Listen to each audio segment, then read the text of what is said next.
जय श्री राम दोस्तों चाहे तो आप इस इंट्रो को 1.5 से 2 मिनट के लिए स्किप कर सकते हैं। मैं चाहूँगा कि आप मेरी बातें ज़रूर सुने। गुरु रंजन जी के द्वारा श्री राम कथा और भगवत कथा, शिव कथा और भरत चरित्र के बारे में गुरु रंजन जी के श्री मुख से यह कथा सुनिए। और इस कथा में श्री रामचंद्र जी के बारे में, शिव जी के बारे में रोचक और अद्भुत कहानी का इस कथा में वर्णन किया है। पंडाल में बैठे सभी राम भक्तों के कथा सुनकर आंखों में पानी बहने लगा। और मैं गारंटी से कहता हूं कि दोस्तों, जब आप इस कथा को पूरे मन लगाकर सुनोगे कि आपकी आंखें भी सुनकर नम हो जाएगी। दोस्तों, वैसे तो हमारा देश ऋषि मुनियों का देश है। यहाँ पर देश के किसी न किसी कोने में हर समय राम कथा, भगवत कथा और रामायण कथा का वर्णन और चर्चा होती रहती है। दोस्तों, मैं चाहूँगा कि आप श्री रंजन जी के मुख से इस कथा को सुनिए और उनके मुख से सुनने के बाद आपको लगेगा कि जैसे कि उनकी मुख से, श्री मुख से फूलों की बारिश हो रही है। दोस्तों, रंजन जी महाराज हमारे देश के एक अनेक साधु संतों में से जो कथावाचक है, उनमें से उच्च श्रेणी के कथावाचक हैं। जब भी आप उनकी कथा उनके श्रीमुख से सुनेंगे तो वो तरह तरह के आपको उदाहरण दे के समझाएंगे और आप उनकी बातें सुनकर सब कुछ राममय और भक्तिमय में खो जाएंगे। दोस्तों आइए हम स्टार्ट करते हैं राम जी की कथा और आनंद लीजिए दोस्तों इस कथा का। धन्यवाद दोस्तों। सखिया मंगल गान गाई, आरती उतारी, न्यौछावरी लुटाई। इसी मध्य जिन जिन राजाओं से धनुष खिसका भी नहीं था, सारे राजा जहां तहां गाल बजाने लगे, चिल्लाने लगे, पकड़ो, मारो, बंदी बना लो दोनों को। हमारे रहते कन्या से कौन विवाह करता है देखते हैं। लगे चिल्लाने सब। जौन आदमी कोनो काम नहीं करते, हल्ला बहुत करत है वो। जिसके जिम्मे कोई काम नहीं, एक काम है, वो हल्ला करते रहो, लोग जाने क्यों है यहां पर। लक्ष्मण जी राम जी से बोले, भैया ये राजा जी लोग हमसे मिलना चाहते हैं, बहुत देर से बुला रहे हैं। राम जी बोले, चुप्पे रहो, इन राजाओं को ठीक करने के लिए एक बाबा जी आ रहे हैं, अभी बस पहुंचने वाले हैं थोड़ी देर में। ये प्रसंग चल रहा है। उसी समय श्री परशुराम भगवान ते ही अवसर सुने शिव धनु भंगा, ते ही अवसर सुने शिव धनु भंगा। आयऊ भृगु कुल कमल पतंगा, आयऊ भृगु कुल कमल पतंगा। गौर शरीरा धोती भल भ्राजा, गौर शरीर धोती भल भ्राजा। भाल विशाल त्रिपुंड विराजा, भाल विशाल त्रिपुंड विराजा। शीश जटा शशि बदन सुहावा, शीश जटा शशि बदन सुहावा। ऋषभ कछुक अरुण होइयावा, ऋषभ कछुक अरुण होइयावा। ऋषभ कछुक अरुण होइयावा। ऋषभ कछुक अरुण होइयावा। पूज्यपाद गोस्वामी श्री तुलसीदास जी कहते हैं, ठीक उसी समय शिव जी के पिनाक के टूटने की ध्वनि कान में जब गई, क्रोध की अवस्था में श्री परशुराम जी मिथिला में प्रवेश करते हैं। गोस्वामी जी कहते हैं, गोरा शरीर है, सिर पर जटाओं का मुकुट है, पूरे शरीर पर भस्म का लेपन है, विशाल ललाट पर त्रिपुंड शोभायमान है, भाल विशाल त्रिपुंड विराजा। देखिए, ललाट जिसका जितना विशाल है वो उतना भाग्यशाली है। ये ललाट जितना विशाल है, बाल उड़ने के पहले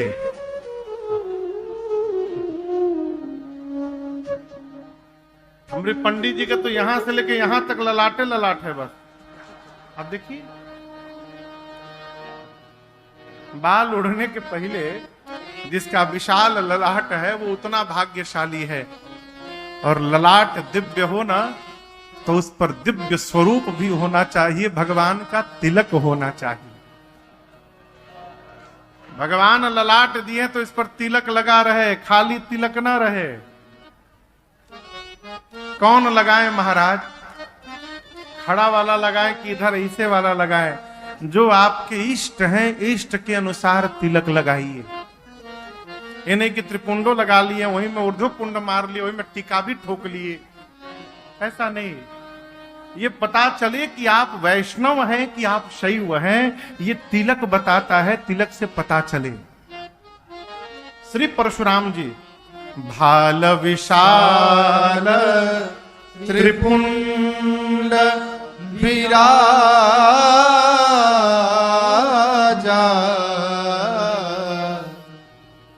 क्रोध के कारण मुख तनिक लाल हुआ है, कमर में फरसा है, कंधे पर अजगौ धनुष है, वक्षस्थल पर सुंदर दिव्य यज्ञोपवीत सुशोभित है, कमर में मृगचर्म बधा हुआ है। उसी क्रोध की अवस्था में श्री परशुराम जी रंग भूमि में प्रवेश किए। और दर्शन करिए, जितने राजा अब तक चिल्ला रहे थे पकड़ लो, मार लो, बांध दो, उन राजाओं ने जैसे परशुराम जी को आते देखा, सारे राजा अपन अपन धनुष बाण छिपा के लाइन लगा के खड़े हो गए।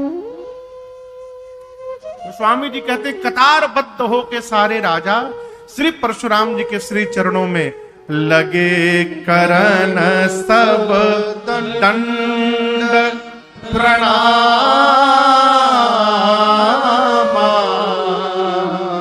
सब दंडवत करने लगे। और प्रणाम भी कैसे किए? तो अपने नाम से पहले अपने बाबूजी का नाम बताया। पितु समेत कही कही निज नामा, लगे करन सब दंड प्रणामा। हम अमुक राजा के संतान हैं, हम आपके चरणों में दंडवत करते हैं, हम अमुक राजा के लड़के हैं, प्रणाम करने लगे। प्रणाम करके सारे राजा जाके किनारे चुपचाप खड़े हो गए, आपस में बात करते हैं। ये कहां से चली आए यहां पर? हम यदि जानते कि बाबा जी भी यहां आने वाले, हम कसम खा के कहते हैं, हम सपना न देखते ब्याह का, हम वही आते ही नहीं यहां पर। अब तो आके फंस गए। सारे राजा परशुराम जी को दंडवत किए। अब श्री जनक जी महाराज आकर मिले हैं, प्रणाम किए, किशोरी मैया को बुलाकर प्रणाम कराए हैं। परशुराम जी ने मेरी मां को आशीर्वाद दिया है, आशीष दीन ही सखी हर सानी। सखियां मेरी मां को लेकर जाती हैं। अब श्री विश्वामित्र जी महाराज आकर परशुराम जी से मिले और मेरे प्रभु और लक्ष्मण भैया को बुलाकर के प्रणाम करवाया है। यहां दर्शन करिए। आपको सामान्य एक बात बताऊं, जीव जब क्रोध की अवस्था में रहता है, प्रचंड क्रोध की अवस्था में रहता है, उसे कुछ दिखता उखता नहीं है, ठीक ना? परशुराम जी प्रचंड क्रोध की अवस्था में आए हैं, लेकिन जैसे मेरे प्रभु श्री रघुनाथ जी ने आकर उनको प्रणाम किया है और भगवान के मुख पर उनका भाव पहुंचा है, यह गोस्वामी जी कहते, भगवान को देखने के बाद राम ही चितई रहे थकी लोचन, मोचन रूप अपार मार मद मोचन। श्री परशुराम जी की आंखें मेरे रघुनाथ जी के मुख पर जाकर टिक गई। अभी अभी 22 जनवरी को सरकार विराजमान हुए अयोध्या के मंदिर में। आप भगवान के स्वरूप की कल्पना करिए, क्या अद्भुत स्वरूप है वो। आंख बंद करो तो सरकार दिखाई देने लगते हैं, ऐसा अद्भुत स्वरूप मेरे ठाकुर का। मूर्ति बनाने वाले ने कहा, आदरणीय योगी राज जी बोले कि मैंने जिस मूर्ति को बनाया था वो मूर्ति भीतर नहीं है। अब प्राण प्रतिष्ठा होते भगवान का स्वरूप बदल गया है। इस स्वरूप की मैंने भी कल्पना नहीं की है? आप विग्रह देखिएगा, पहले का विग्रह देखिएगा और अब का विग्रह देखिएगा, भगवान का पूरा चेहरा बदल गया। ऐसा लगता है मानो साक्षात ठाकुर आकर उसमें विराजमान हो गए। ये क्या है? रूप अपार मार मद मोचन।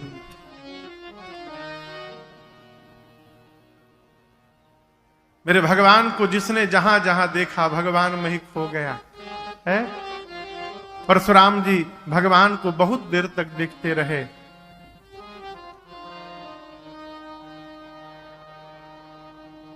अचानक याद आया कि मैं यहां पर क्यों आया हूं। जनक जी से बोले, जनक जी आज आपकी सभा में इतने राजा क्यों एकत्रित हुए हैं? जनक जी महाराज ने बड़ी विनम्रता पूर्वक समाचार कही जनक सुनाए, जेहि कारण महीप सब आए। यद्यपि परशुराम जी जान रहे हैं लेकिन जानते हुए भी अनजान की भांति पूछ रहे हैं।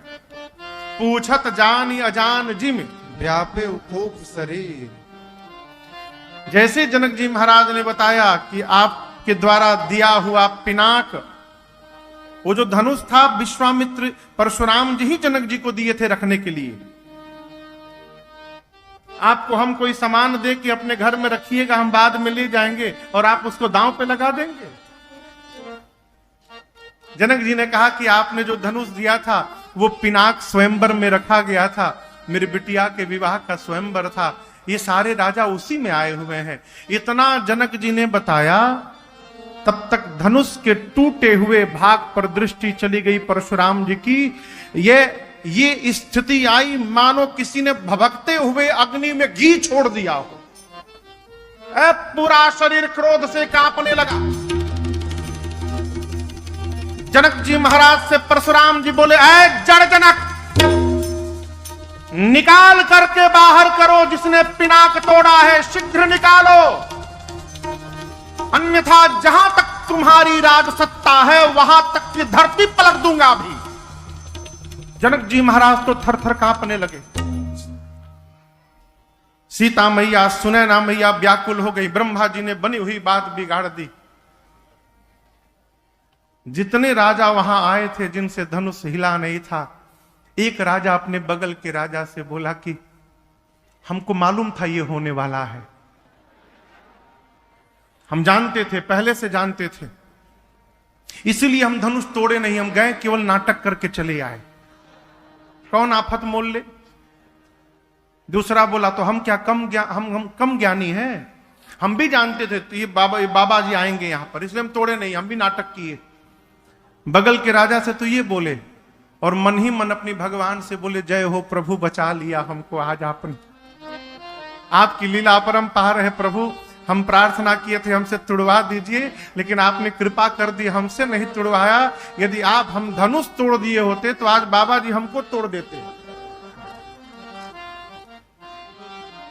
पूरी सभा डर के मारे कांप रही है।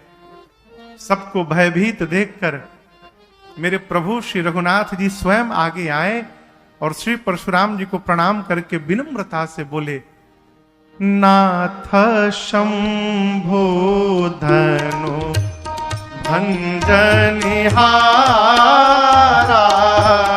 नाथ शंभो धनु भंजनिहारा, होई केओ एक दास तुम्हारा,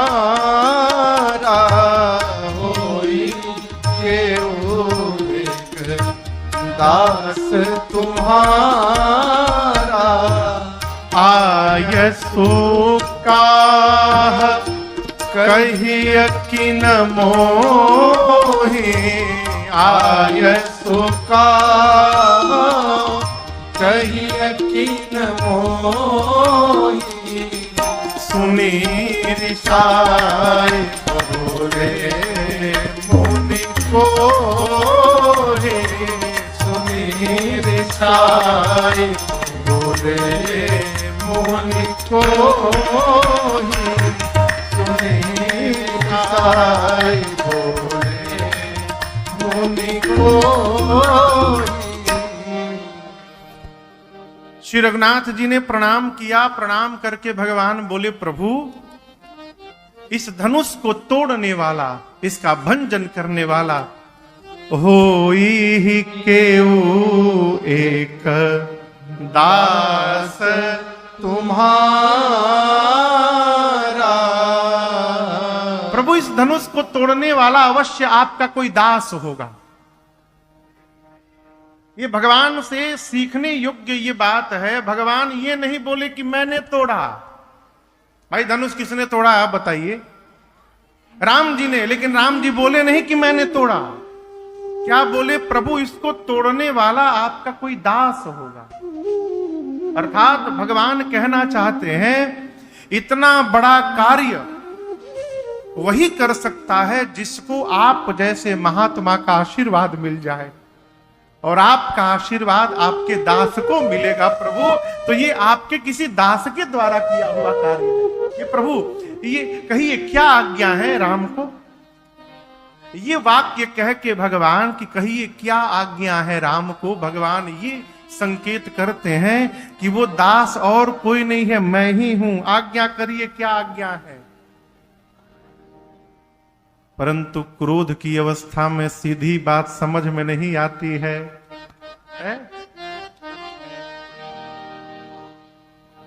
आप लोग भी मैं कहने से बचिए।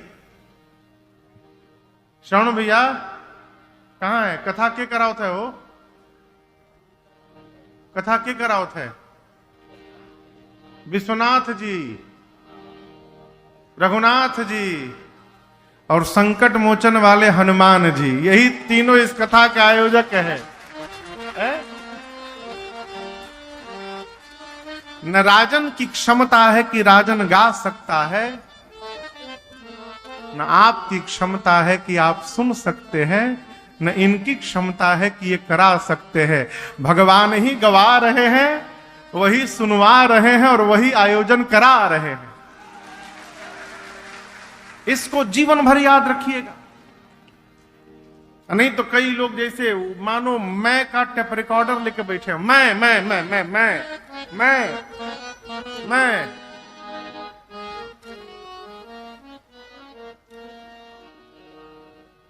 प्रातः स्मरणीय पूज्य पथिक जी महाराज कहते हैं ये मैं की आवाज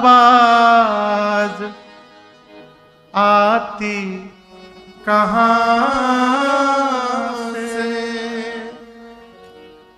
कौन है वहां वाणी है आती जहां से।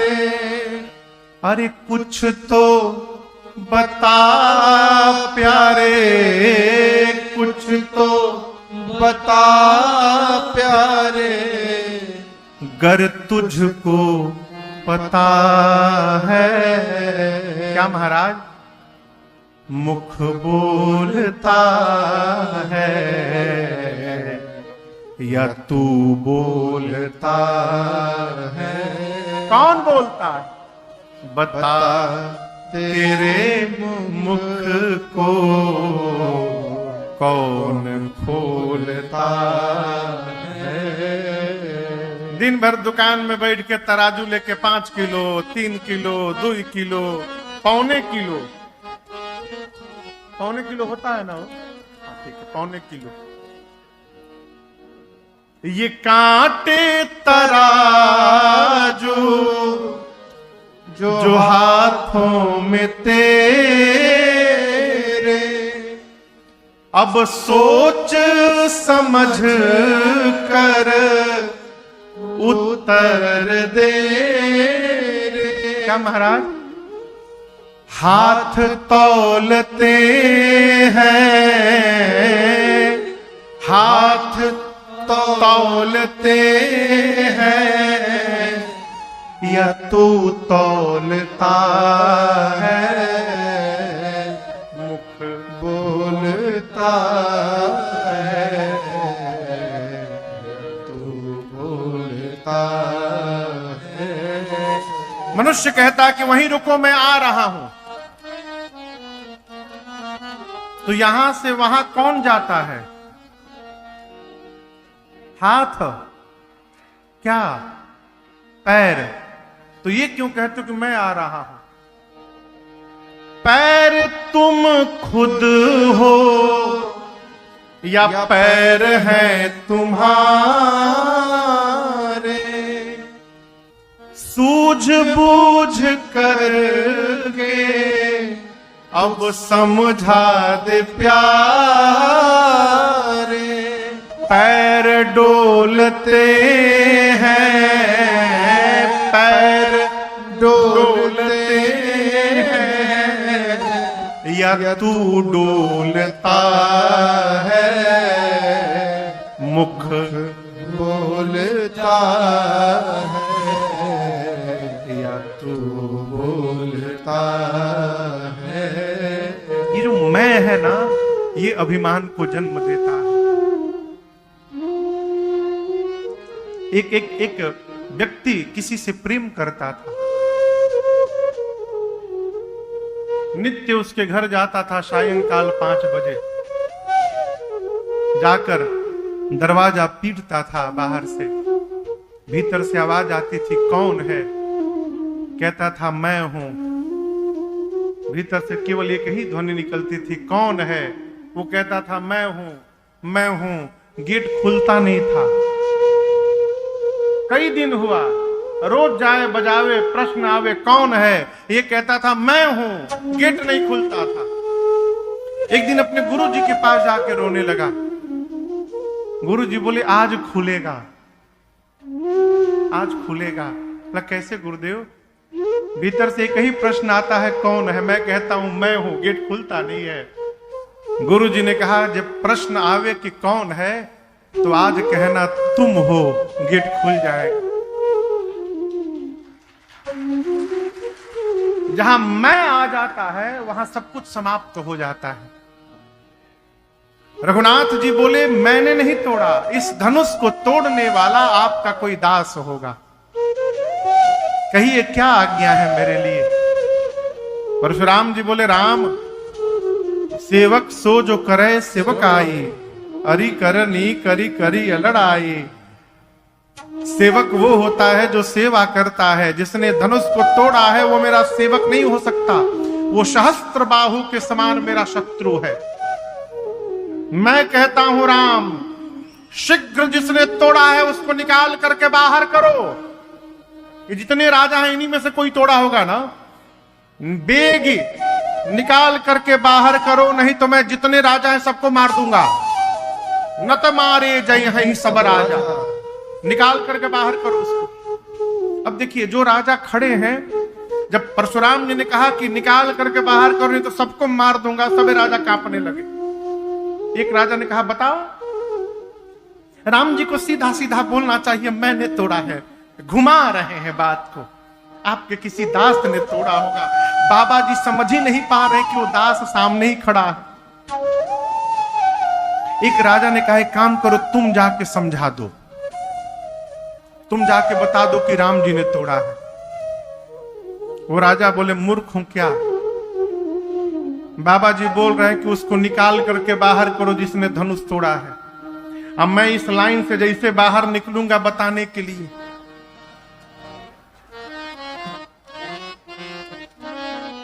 मैं तो निकलूंगा बताने के लिए कि राम, हमको भीड़ में से अलग निकलते देख कहीं बाबा जी ना समझ ले कि बस ये तुड़ले बा,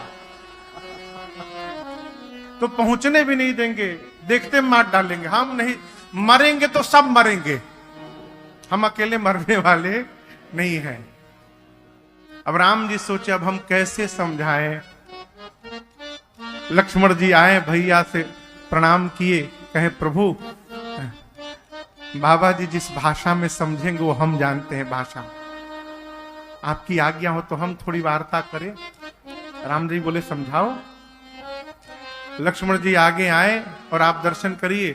वो स्वामी जी कहते हैं कि सुनी मुनि बचन लखन मुस्कान।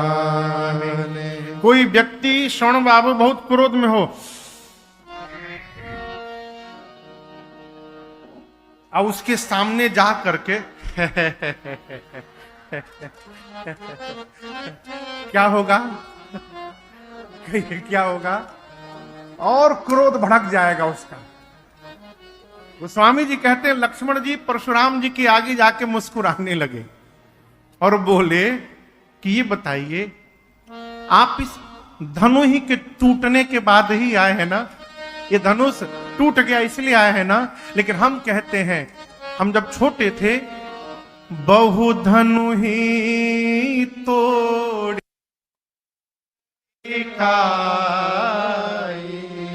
परंतु कबहू न असिरि सकीन गोसाई। बचपन में मैं नित्य एक धनु ही को तोड़ देता था।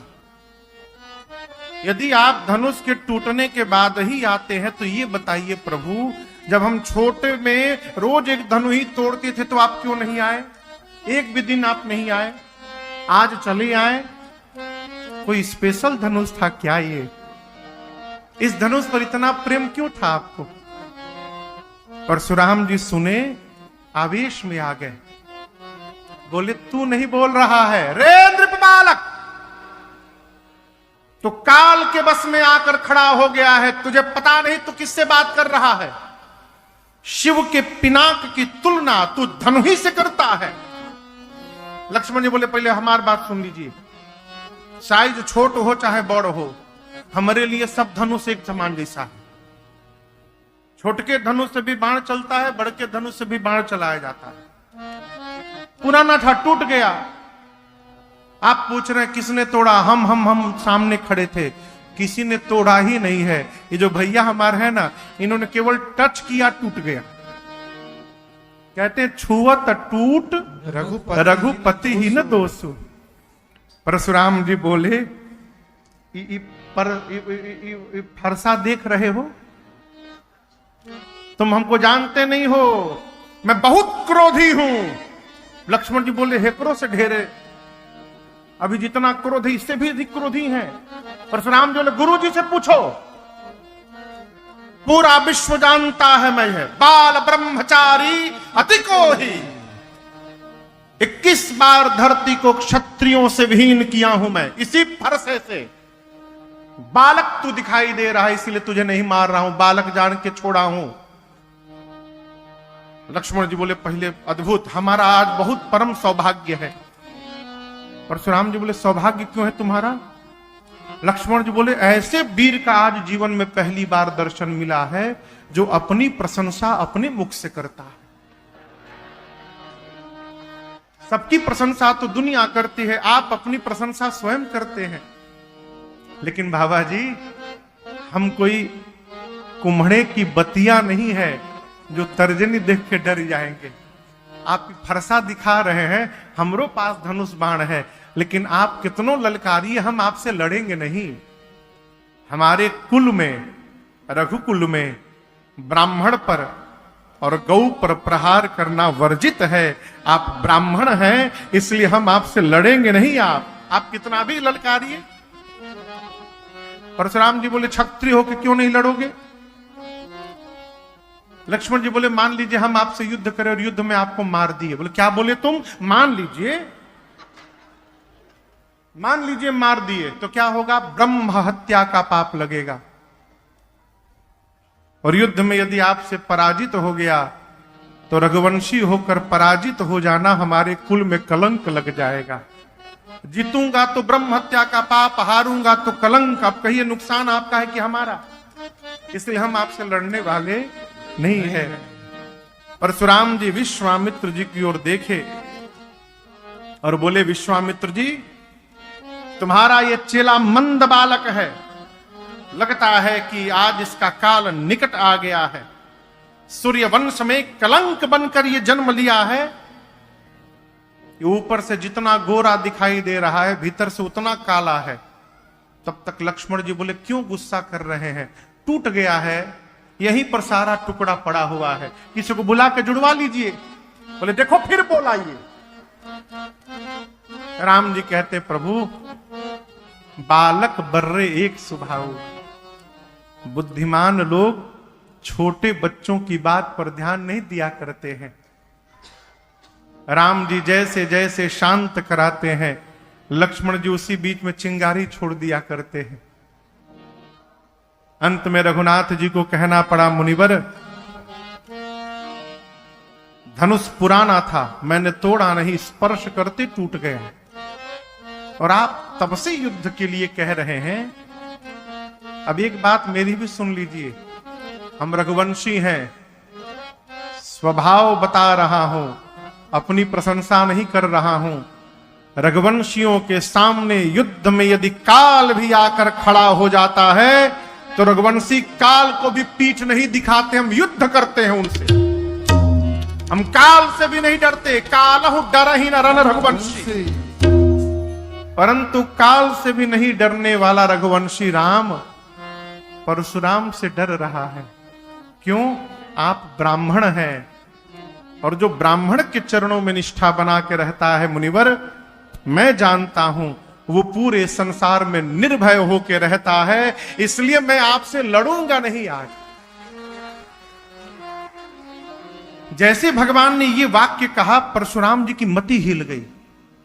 सोचने लगे, ब्राह्मण के चरणों में इतनी निष्ठा, भगवान छोड़कर दूसरा कोई नहीं हो सकता। अब ये पता कैसे चलेगा कि राम जी भगवान है? विषय है ना। तो देखिए, परशुराम जी के पास एक धनुष है। उस समय पूरे संसार में 3 ही धनुष मुख्य रूप से प्रचलित थे।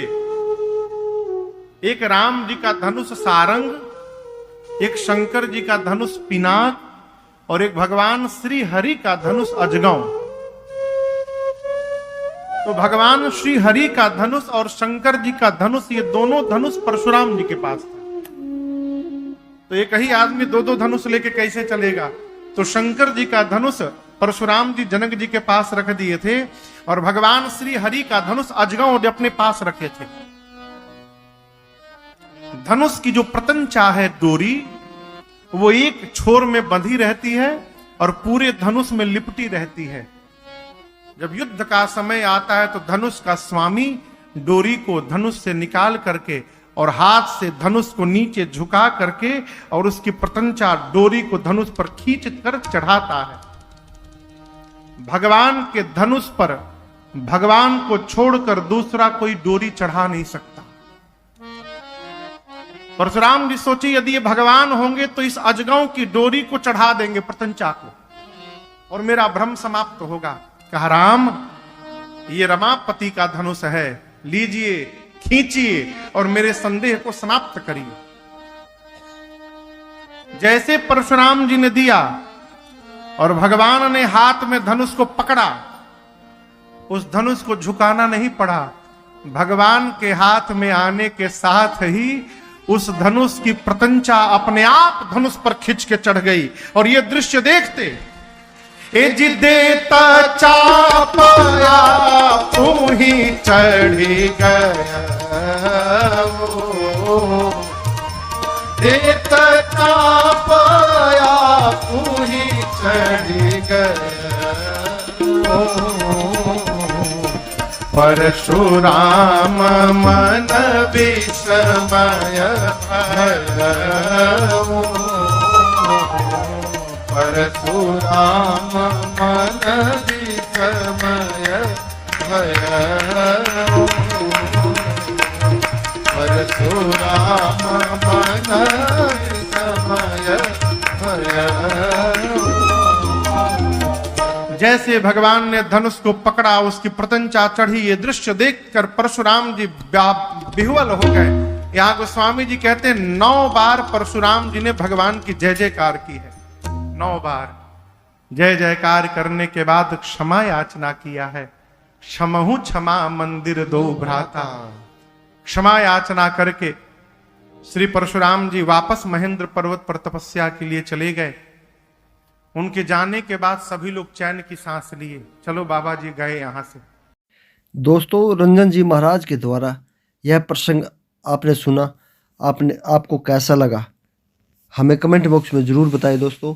और अच्छे अच्छे और रोचक भजन कथा कीर्तन जो अगर आपने सुनने हैं तो हमें कमेंट बॉक्स में अपनी राय दें। जो भी आपको प्रसंग सुनना है दोस्तों हमें कमेंट बॉक्स में ज़रूर बताएं। और यह प्रसंग, यह कथा श्री भगवत कथा और राम कथा, शिव कथा, रामायण कथा जो रंजन जी महाराज सुनाते हैं वो उनकी आपको कैसी लगती है हमें कमेंट बॉक्स में ज़रूर लिखें दोस्तों। हम आपका इंतज़ार करेंगे और आपसे पुनः निवेदन करते हैं कि रंजन जी महाराज की जो कथा है वो पूरी सुना करें, ताकि आपको एक अच्छे विचार और अच्छा ज्ञान आपको मिले।